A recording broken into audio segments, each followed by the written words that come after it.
the Comedy Historian podcast, created by Robert and Gemma Ross.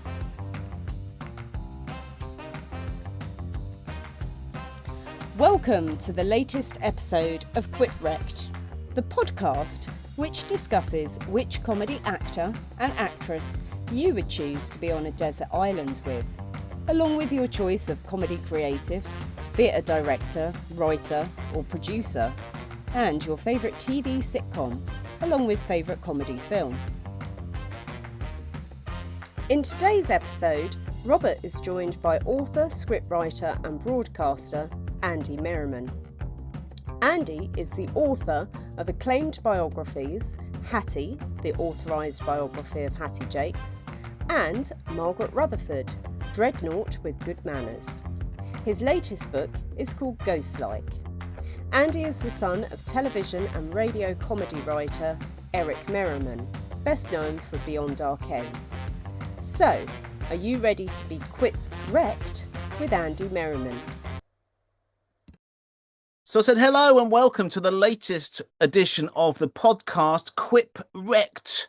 I am Robert Ross, Britain's comedy historian, according to Barry Cryer, and I'm delighted that today's guest is not only a brilliant scriptwriter and biographer, but one of my closest, dearest friends, Mr. Andy Merriman.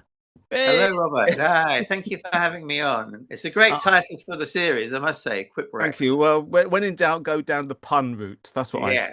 But anyway, and my family have depended on puns for many years. Well, I was going to say you were born on puns, really, weren't you? So I mean, you know, this is your bread and butter, really. Absolutely, yeah, yeah.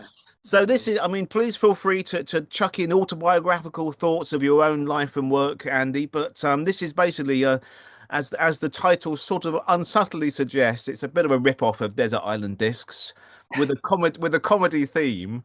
So I'm asking you, well, first of all, before we get going, I always ask my guests, do you remember, now I was trying to wrap my brains about this, what's left of my brains, but do you remember when we first met? It was 2008, I think, 2007. Okay. When I was commissioned to write the biography of Hattie Jacques. Mm-hmm. And I thought, and I knew that you were the Carry On man, and I thought, oh gosh, this is stepping on Robert's toes. So I contacted you, and you were very magnanimous about it, very helpful, and so that was 17, 18 years ago. Oh gosh, I mean funny enough, it's, I mean, without sounding horrible, it seems like I've known you longer than that, but you know what I mean, in a good way, But so that must have been because we obviously corresponded probably on email, on phone call or something, and then we met at one of those Carry On events, didn't we?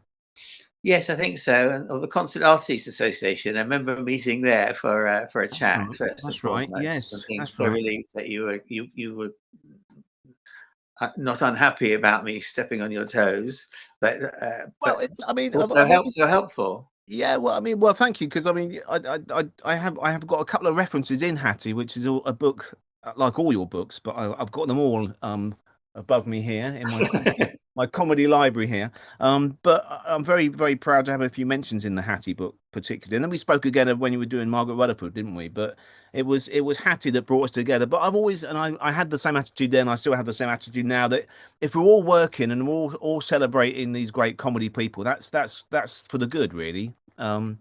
So, and I can't do them all, you know. I mean, I've got you seem to be doing most of them. It's not much left. I've done a few for you to do in your dotage if you want to. But anyway, so that was that.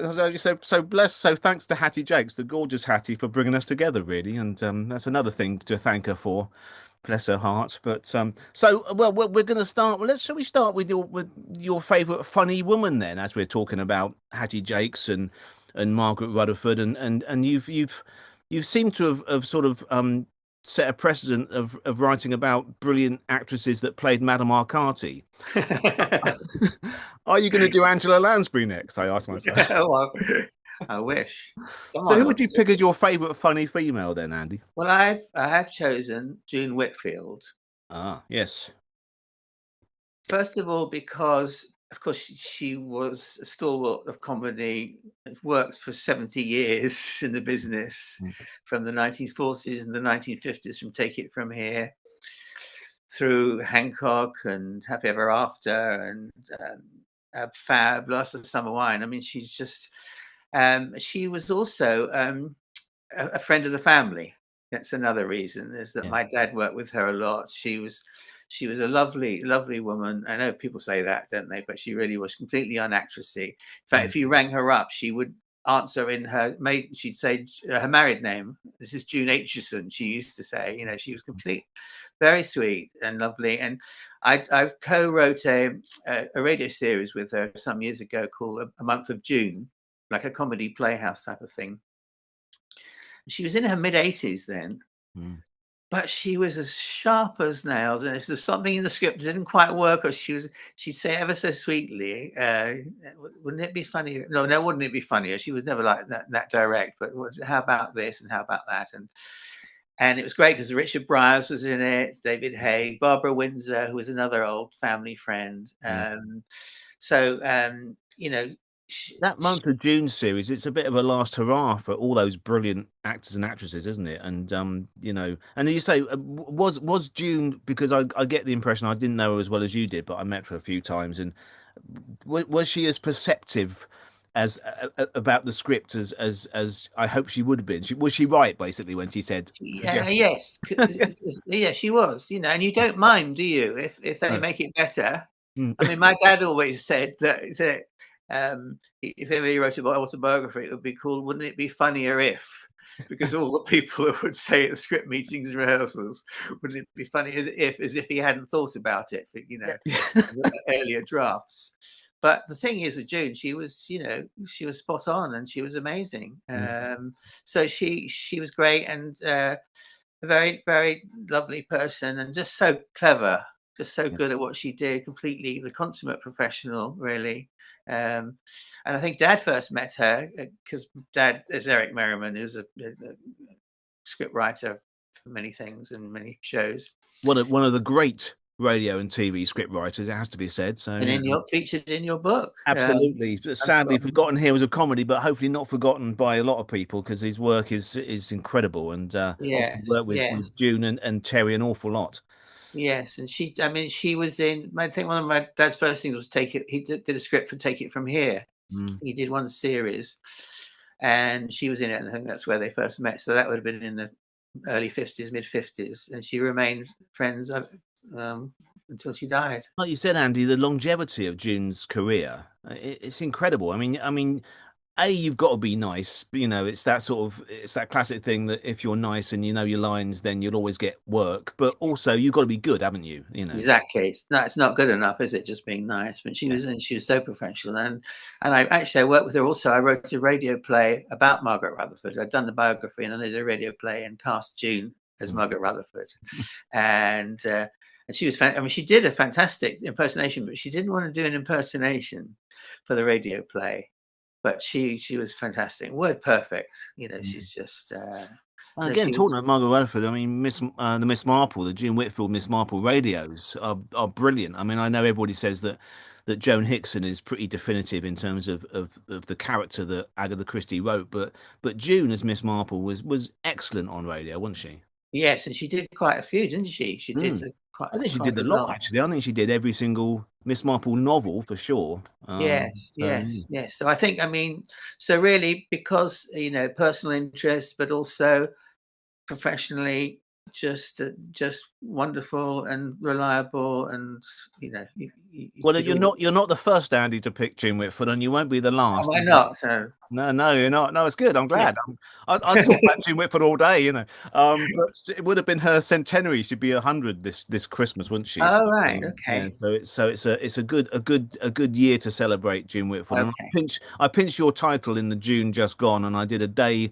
Every day of June, I put up a different picture of June Whitfield in various guises and comedy shows. So on my Facebook page, so we're keeping the June Whitfield flag. Great.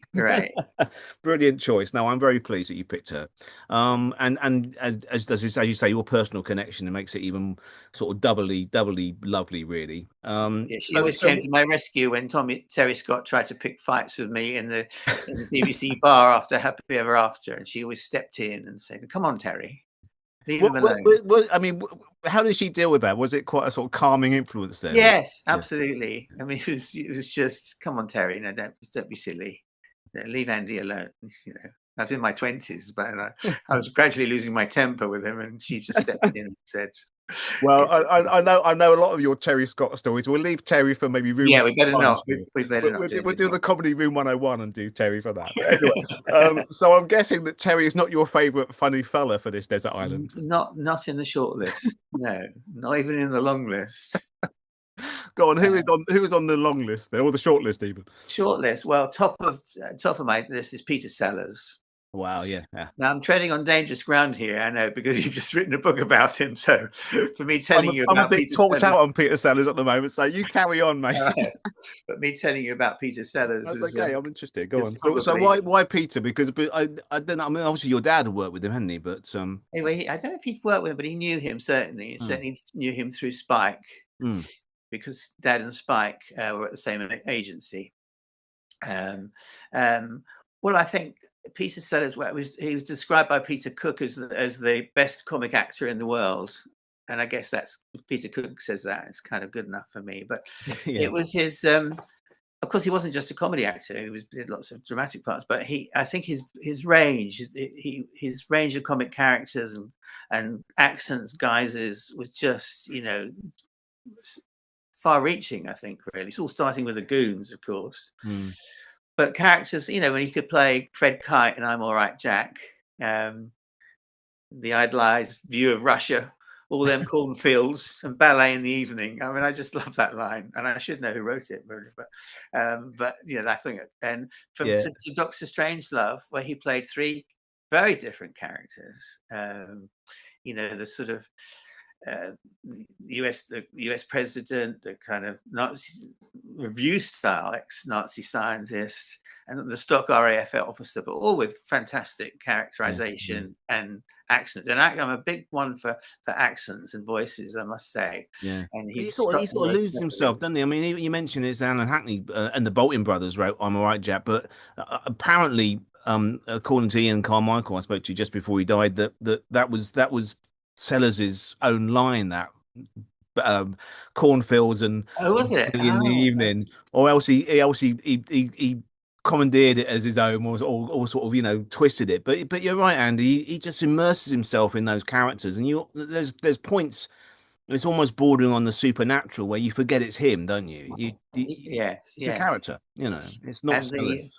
The small, one of my favorite films is The Smallest Show on Earth, where he plays the drunk projectionist. Yeah, Mr. Quill. I think, is it Quill? That's it. Yeah, Percy Quill. And he doesn't overdo it, because I think playing a drunk, you often get actors and actresses who overdo it, you know. And he's just perfect in that. And it's a lovely film, really. Of course, dear old Margaret Rutherford's in it. Yeah, please buy Andy's biography. It's excellent. Yes. Just have to mention her again. But you're right though, and I think we had a luncheon when I was in the middle of writing the book, and I, you know what it's like when you're in the middle of writing about some comedy hero. You're immersed in it, aren't you? And I surprised myself by realizing just how many films he'd made while he was still doing the Goon Show. You know, he was still doing the Goon Show up until the early 1960s. So he was on the borderline of doing The Millionairess with Sophia Loren, which is, you know, the biggest Hollywood star in the world, and came to England and all that. He was still loyal to that radio. Yes, absolutely. And he, I mean, something like The Bobo, where he played the Matador. He's fantastic in that, with the accent and the kind of, and he was going through a very difficult separation with Britt Eklund at the time, who was in the film. And Hattie Jakes' favourite film, of course, as well. Yeah, and Hattie was in it. She was, you know, oh dear, Hattie again. We keep coming back to the same people. And while you're on Amazon ordering Margaret Rutherford, buy Andy Merriman. While you're at it. but you're right, because it seems, although Sellers and Britt were going through, you know, tempestuous relationship that it was, the actual end result, the film, is a joyous little bit of continental fluff, isn't it? The Bobo, it's a lovely film. Yes, and in fact, also Hattie had just been dumped by her lover at the same time, so it was not a happy set really, but it comes out, it's quite not well known film, I don't think, really. No, but he was a very difficult man, wasn't he? He was kind of quite quite horrible to his kids, I think, and quite, It has been known that, I mean, this is the also the other problem about writing a biography of someone you admire, that you find out stuff, and in the book I did about Sellers, I mean, I don't avoid all the sort of weirdness of his life, because he was as Spike Milligan said, he was mad basically, as was, and if they were both, yes. Yeah, if Spike says you're mad, then you're mad. Yeah. So he considered the classic line from Barry Took, or not Barry Took, Barry Cryer, I beg his pardon. Barry Cryer told me was that Harry Seacombe was pretending to be mad, whereas Spike and Peter really were mad. So, and of course, Spike attempted to stab Sellers, didn't he? That was a famous story. Or was it the other way around? I think Spike trying to stab loads of people did. Yes. There was a point when Peter Rogers, when he was looking for writers for what became the first Carry On Sergeant, went to the office, London management, and Spike was there sporting a revolver, saying he was going to shoot himself or his wife or both at one point. Yeah, I know. I mean, but kind of came out of it came genius. Well, that's really. my point about all of these people. You look at Robin Williams or Kenneth Williams or Hancock or Sellers. They've all got this sort of touch of madness about them, haven't they? But the product is this comic brilliance, Yeah. So I think he's. I mean, it's very difficult that people go and design this and they say how difficult it is. It really is difficult to go. Yeah. But I think Sellers was just genius, really. And that one of the last films he made, the Being There, which was very poignant and very playing someone with sort of on the spectrum, and that they hardly ever show that, do they? I don't know why. I don't know whether it's tied up in legal rights. Yeah, it might be. Yeah, but it's such a beautiful film. You're right, and it's so. And it wasn't quite his last film. It would have been a perfect last film. No. He had to come along and make the fiendish plot of Dr. Fu Manchu. I know, it's a shame Being There wasn't the last one, really. Yeah. But I mean, I've got a sort of weird soft spot for Fu Manchu, really, because it is like a elongated goon show, really. And Sellers, as he plays, because he always wants to play loads of characters. You mentioned Strangelove there, there's 3 characters, and he plays 2 characters in Fu Manchu, of course, and Nayland Smith, the sort of the hero of the piece, chasing after the fiendish terror of Fu Manchu. But Nayland Smith is such a beautiful, understated performance, very much like he was in Being There. It's almost like he's still playing that character. Yeah, so it's worth watching just for that performance, really. But I mean, and also we talk about Jim Whitfield, the longevity. Sellers' career was quite small in comparison. I mean, obviously he was dead at 54, and but he packed a lot in those years, didn't he? Yeah, amazing work ethic, really. Yeah, got the work, even though he was so difficult, he got the work.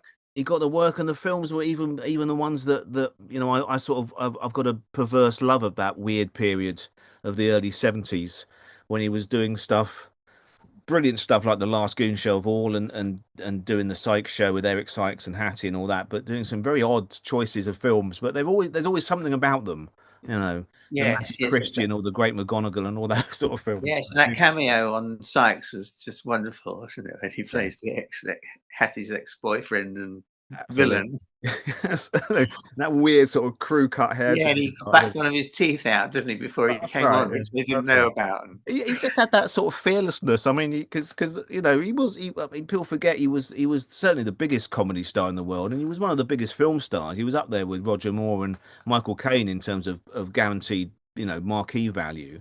And then he comes along and takes the very small checks of the BBC and mucks about with his mates for half an hour. Yeah. No, peerless. Brilliant. So, well, I mean, Sellers, in terms, as we mentioned about I'm All Right, Jack, in terms of creativity as an actor, he was sort of like a creative as well as an actor. But who are you going to pick as a creative now, Andy? You could have producer, director, poet, ballet teacher, whatever you want. I've gone for Billy Wilder. No, it's okay. Who's made some of the greatest films ever, Hollywood films. His career spanned 5 decades. And he came from Austria, escaping the Nazis, as did his partner Izzy Diamond. And I just love the picture of them 2 meeting in the Goldwyn offices, and every morning would just wish each other good morning in a very polite way. They'd read the trade papers, and then no small talk, and they'd start by saying, "Well, now where were we?"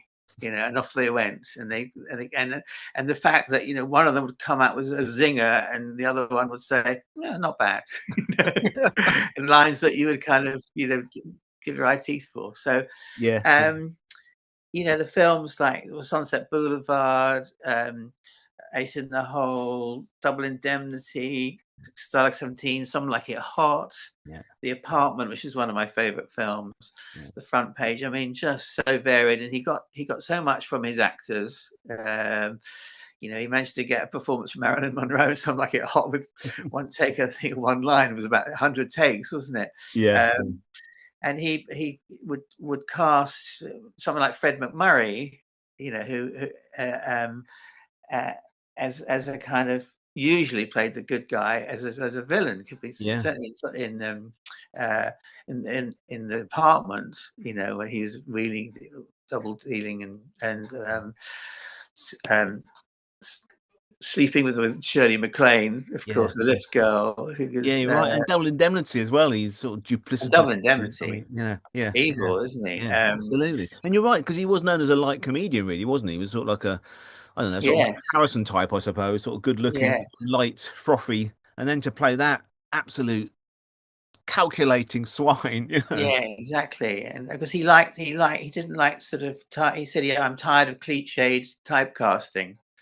The same people in every film, and that's that's what he liked to do. And how he got Gloria Swanson to appear in Sunset Boulevard, basically playing herself, and the clever narration from William Holden. But you mentioned him sort of coming to America, and I suppose that's the secret, isn't it? He was an outsider looking in, and that's why he could sort of look under the rock of Hollywood and get Eric von Stroheim in and all those Stroheim, can you imagine directing von Stroheim? I know the audacity of it, But...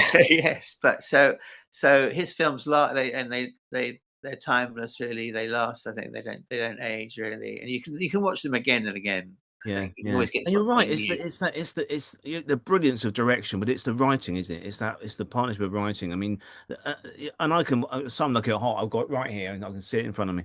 I can watch Some Like It Hot pretty much on a daily basis, and you find something fresh and funny every time, don't you? And his ability to combine sort of pathos and humor and being really moved by something like The Apartment and famous last lines. In The Apartment, and he says, he either says to Shirley MacLaine, "I love you," or she says, "I love you" to him, and instead of him returning it, one of them says, "Shut up, deal," because they were playing cards, and he didn't want anything kind of too schmaltzy, and of course nobody's perfect at the end of Some Like It Hot. Absolutely. Which I've nicked, I have to say, from my novel. Well, good. Or Ghostlight, but anyway. Well, no, don't just skip over that, Andy. Ghostlight, because I'm gonna plug one of my books in a minute as well. Okay. So go on, talk about Ghostlight, because that's talking about autobiographical and Billy Wilder writing about Hollywood. This is pretty much an autobiographical novel, isn't it? You've produced. Yes. I started thinking of it as a novel, and then I told Peter Davison about it, and he said, "Oh, that could be a TV series." So we started to work on a TV series, and then I got ill, and then COVID came. We couldn't really work on it together, and so I thought I'll revert back to the novel idea, which came out in January, and it is about a ghostwriter. And it became more and more autobiographical as I wrote it. But it's a comic novel. It's quite pacey, and it's there's some touching moments too, I hope, on it. And it's Billy Wilder again, isn't it? It's true life, and true life is tragedy and comedy, isn't it? Yes. So it's on Amazon, and it's got some great reviews, and so that's my plug. Thank you very much. No, it's an absolute pleasure. So in case we run out of time, I thought I'd better get it in now. No, we see. I can't cut that out now. It's in the middle. Look, I can't. I can't sit the credits on there because we've not finished. But no, that's great. Well, I mean, all your books are on Amazon. Have you got a website you can buy signed copies from? Or is it just via Amazon? No, I haven't actually. I'm not very good at that sort of thing. But if you just go on Amazon, books and then put my name in, they'll come up. Most of them come up. Brilliant. Well, we're often honoured to have you at our live events. So if you're at the next one, you'll sign copies for people there. But in the meantime, buy it on Amazon and then bring it to the event and get it signed. You see. Thank you. I've done quite a few for you, and they've all been very. That's good. Well, no, so because I'm going to plug my book now, because I've been up to my eyes the last year doing the biography of Terry Jones, and talking of the fact that you pinched Nobody's Perfect for your novel. Terry Jones also pinched Nobody's Perfect for the end of his last film, Absolutely Anything. So I didn't realise that. See, all roads lead to Wilder. Say again. We owe so much to Wilder. Totally, yeah. I mean, you know, those films, and I mean, one I'm sure you're familiar, but one of my sort of unsung ones of his is 1, 2, 3, which was James Cagney's last film set in Berlin, and Cagney's this brilliant sort of fast talking American salesman, and there's a speech that he does that is so quick. I'm not going to repeat it because I'm not Cagney, but it just lists in about 5 minutes, so quick, speedy. Order this, and you want 10 of these and 15, and apparently Cagney did again a bit like Marilyn Monroe, but he was forgiven because it was such a hard speech. Billy Wilder gave him a few takes. It was all day getting this one speech, and if you watch it, it is. I'm getting goosebumps now thinking about it. It's brilliant. But at the end of that, he looked at Billy Wilder and said, "I'm done." Really? He didn't make a film for 20 years after that. Wow, that's unusual, isn't it? Yeah. So that was it. But no, so Billy Wilder can exhaust you, but you get brilliant performances. Yeah, absolutely. So talking about brilliant performances, then, so we're on to your series now. So you can have series of films, you can have series of sitcom, radio show. And I think I'm being indulgent here, Andy. You're going to get 2, aren't you, out of this? Well, I'll be very brief. As you're a mate, you can have 2. Go on. It's a big desert island. Cheating. I'll never get another chance to do this. No, go on then. Well, I've chosen. I mean, I've chosen an English comedy, British comedy, and an American comedy. Mm-hmm. Because I was steeped in Hancock's Half Hour and Fawlty Towers, and latterly Fawlty Towers and Gavin and Stacey and Detectorists. I love the Detectorists, but also American sitcoms like MASH, Bilko, Cheers, Frasier, Seinfeld. All those have been things I've turned to over and over again. So my English sitcom is Dad's Army, which I know is probably everyone's chosen that. No. It's the first time I think so far. Is it? Okay. Well, it's just. Well, I mean, why is it? I mean, I know it's a cliche, but why does it stand up so brilliantly after 50 years? What's the secret of it? I think it's, everything goes back to the writing in the beginning. I would say that as a writer, but it really does. Casting was terrific, and I know they swapped Le Mesurier and Arthur Lowe, but the cast were fantastic. They were perfectly cast. It doesn't time for age for obvious reasons. The performances were terrific. The writing was terrific. And it was it was an affectionate look at life as was. I mean, I think that's really what it was like in this sort of home guard in those days. It's never off the screen, is it? It's always on telly. I always say, I think Jonah Measurer said she got a very good quite a lot of money still from. It must have done a great deal. I always say it's part of the sort of DNA of the nation, isn't it? Really, it's and just recently this year, obviously, we were commemorating 80 years of VE Day, and Dad's Army was part of that, wasn't it? Yes. Although it was made 25 years after VE Day happened, it's rooted in that sort of bulldog spirit and all that, isn't it? Yes, and also I've got a personal interest in it because Bill Pertwee, Hodges the Warden, was my brother's godfather, and I was born just before Dad got into showbiz, and I got a boring bank manager as godfather, and my poor brother Christopher, who died as a baby, got Bill Pertwee, and I thought so. Okay. I think there was a time when I used to go around saying Bill Pertwee was my godfather. I'm sure your late brother would sort of allow you to share it. But look, this is from Bill's son Jonathan. I've got a Bill Pertwee bobblehead here. Oh, how wonderful! How wonderful! I want one. Exactly. So I'll talk to Jonathan. Put that light out, it's there. But because your dad obviously worked with Bill a lot on Beyond Our Ken, so. That was Yes, yeah. they were friends for many years. He was a lovely guy, and I got to play cricket for the Lord's Taverners, amazingly, in front of thousands of people in Hastings that Bill Pertwee arranged, and he did a wonderful John Arlott impersonation. Right. He was good at voices, actually. And Rob Wilton, he did a great Rob Wilton, Fantastic. and he was a really lovely guy and good family friend for many years. So that's another reason for picking Dad's Army. Yeah, that's lovely. Yeah, I mean, again, as you mentioned, that was Bill's pension plan for many years, wasn't it? Wow, yeah, I know, fantastic. And my American sitcom has to be Curb Your Enthusiasm. Yeah.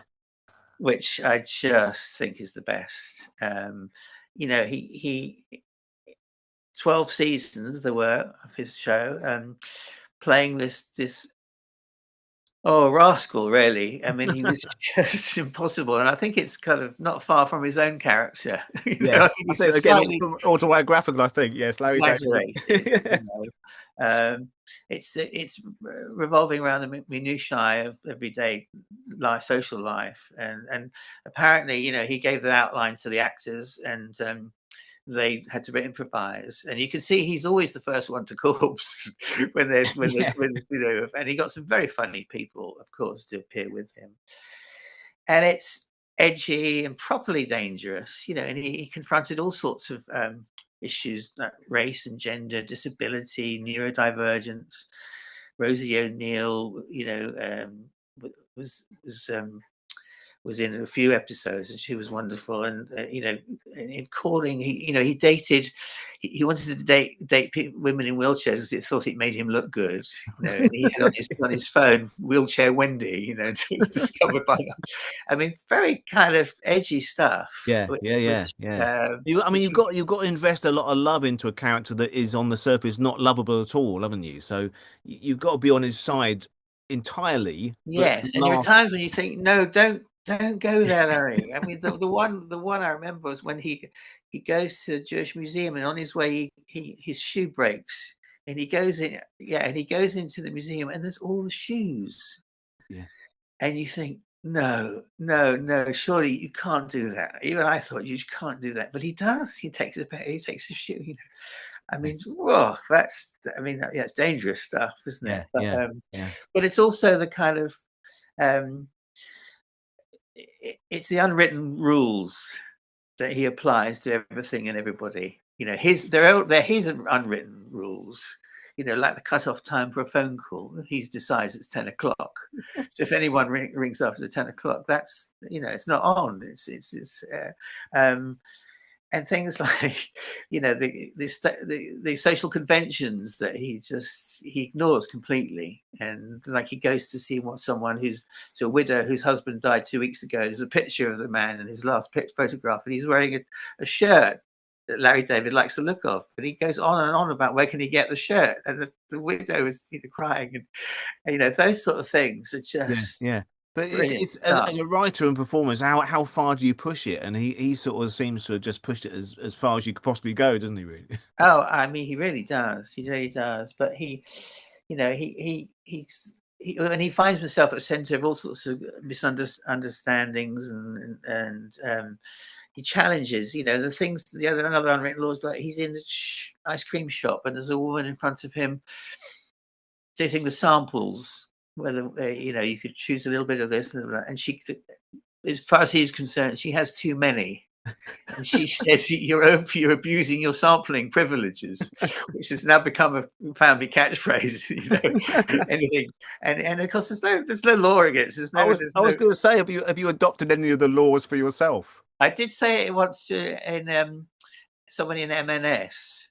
And she was about to pay, and she kept going back for more and more, you know, adding to the basket. And I said, "Are you abusing your additional privileges?" Because she didn't know what I was talking about. No, fantastic.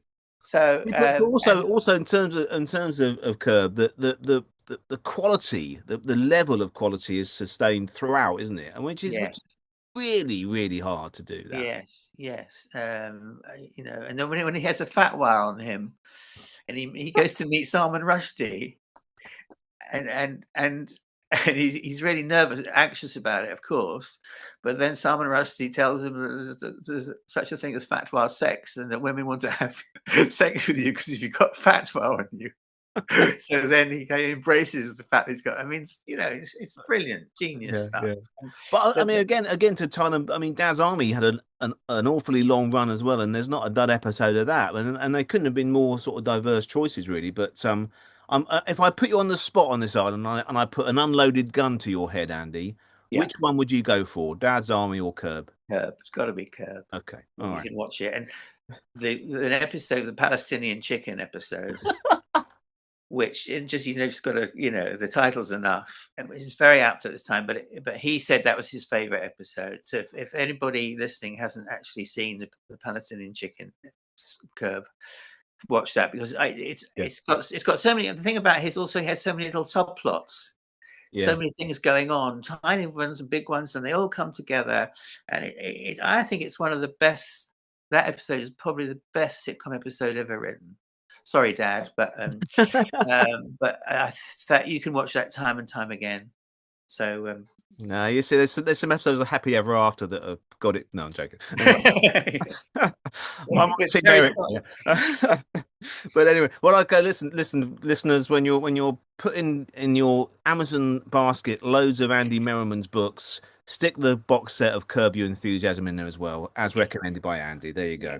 Yeah. Right, so we're coming to the end of this now. You and I could chat comedy, and we have done for many days of our lives together. But it's a podcast, and people's attention span can only last 45 minutes, I'm told. So the last category is your favourite, most cherished comedy film.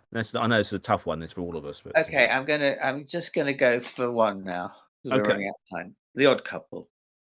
Okay, all right. Jacques Lemmon, written by Neil Simon, who wrote, with seasons of shows with Reiner, Mel Brooks, Woody Allen.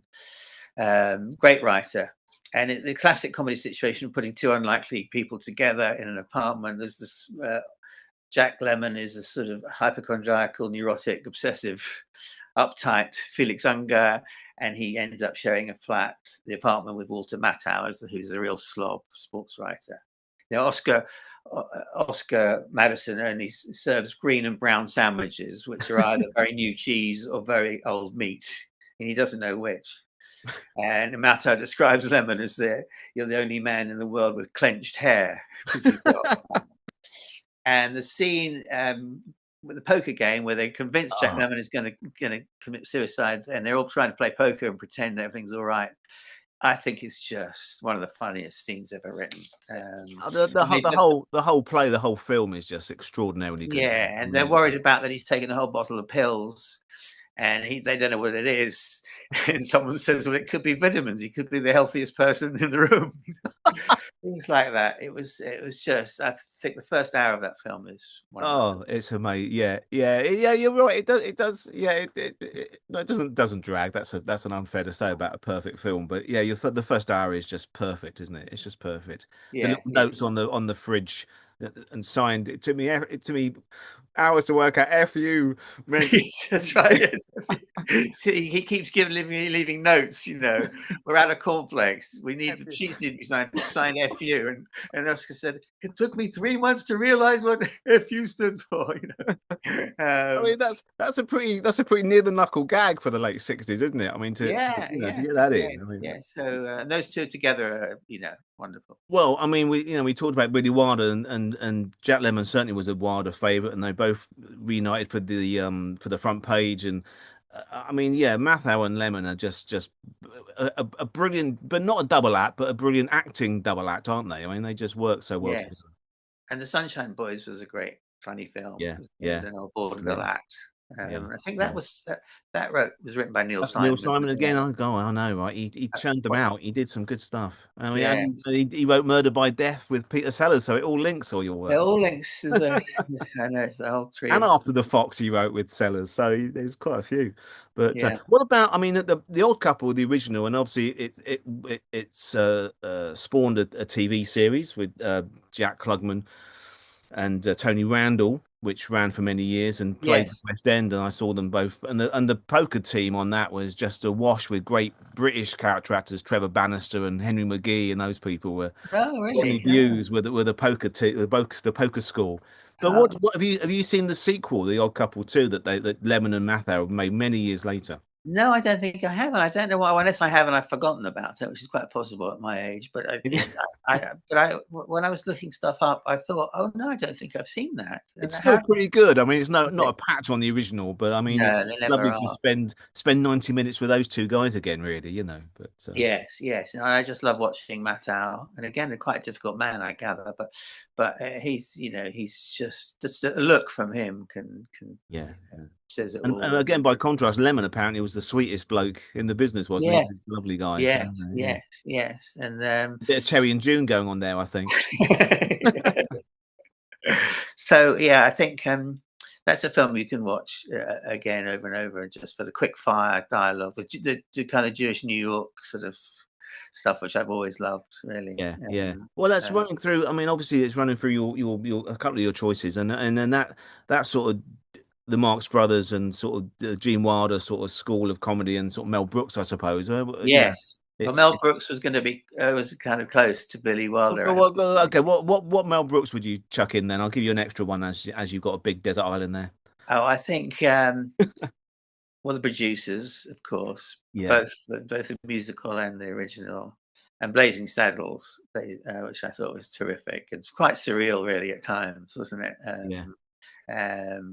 And he's Anything's got Duke Ellington playing full orchestra in the middle of yes, it's got to be a bit abstract, isn't it? Oh, yes, exactly.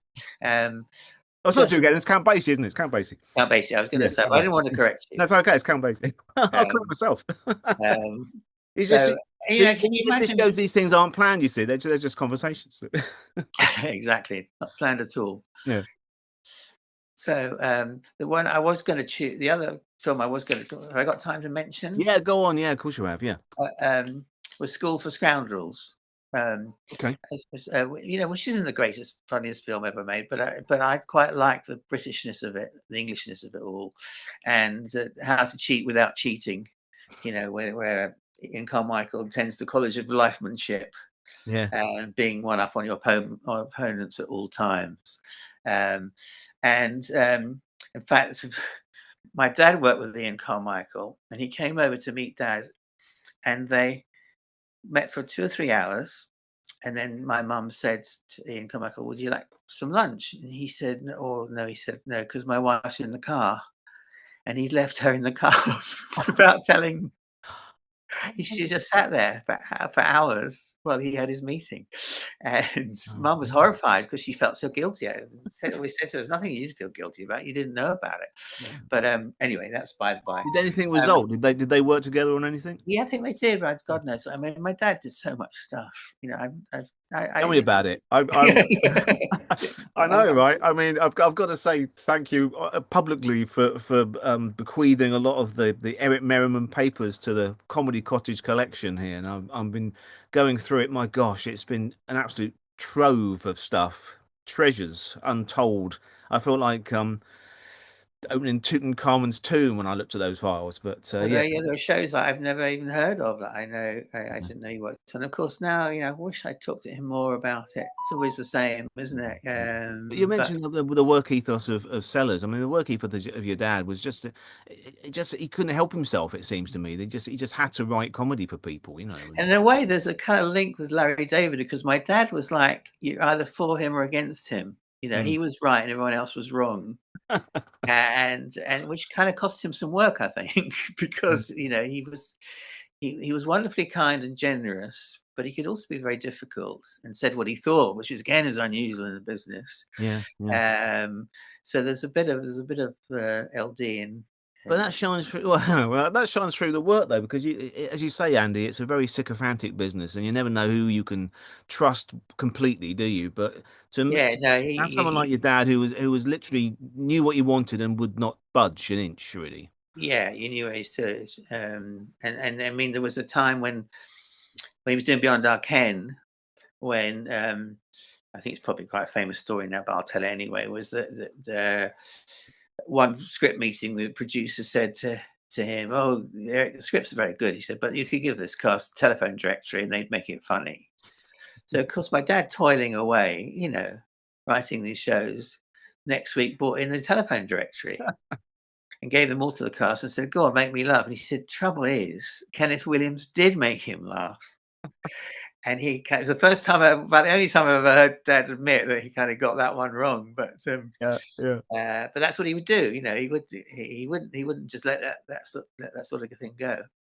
But it's the essence of. I mean, I think everybody we've talked about, with the possible exception of June, Sellers and Larry David and Jimmy and David to an extent, Perry and Croft. They knew what they wanted, and they stuck to their guns about it. And I mean, and that's where quality comes from, isn't it? Because the writer, as we always say, and we always celebrate the writer because it's our bread and butter after all. But it is down to the writer, isn't it, that makes those things. Yes, magic. Absolutely. Always starts with the writing. I mean, and there's one. I mean, but the performances are great, but it's in the script, isn't it? And the direction, Robert Hamer, and they're wonderful. We're in Wimbledon season. I hope this comes out before the final day, which we may not, but we're certainly in Wimbledon season at the moment. And that great tennis match with Ian Carmichael and Terry Thomas is just. Well, that's what I was just going to say. That scene when he's so patronising, Terry Thomas offers him a 15-point lead to start off with, to undermine him, and then make sure that Ian Carmichael has the sun in his eyes, and every time Ian Carmichael does a shot that's out, he shouts "hard cheese," time and time again. Or he does one shot and he says "smashing cricket stroke," while Ian Carmichael's trying to impress Jeanette Scott. But it's only 3 or 4 minutes, that scene, but it's one that you always remember. Absolutely, yeah. No, I always stick a picture of Terry Thomas in his tennis gear at Wimbledon time on the comedy page. But yeah, brilliant. Well, look, Andy, I think we should wrap it up. But before we do wrap it up completely, what a brilliant selection of comedy. Thank you. If you're stuck for any ideas to watch or listen to or read, then you've got loads of choices there. But again, final plug: Andy Merriman, author extraordinaire. What books do you recommend they go and click on straight away after listening to this? Well, I think the Hattie, Jacques and Margaret Rutherford biographies are still in print after 18 years. Which is well done. Congratulations. Thank you. And the latest, the novel Ghost-like. I'd like people to read that. Fantastic. And I will also add my recommendation for your Ensa book, which is a work of meticulous research that needed doing, and I'm thankful that you did it. So congratulations on that one too. Thank you, Robert. Thank you. Thanks very much for having me on. It's been great fun. My absolute delight. Andy Merriman, thank you very much, and I'll see you for a pint very soon. If you've enjoyed listening to this podcast, please subscribe for more upcoming episodes, and do tell your chums. You can find out where Robert will be appearing next, or what books he has coming out, by visiting his website www.robertross.co.uk. You can also follow Robert on Facebook if you search Robert Ross Comedy Historian, and he's also on Instagram at Robert W. Ross ESQ, that's Esquire, for more fun over there. This podcast was hosted by Robert Ross and produced by Gemma Ross.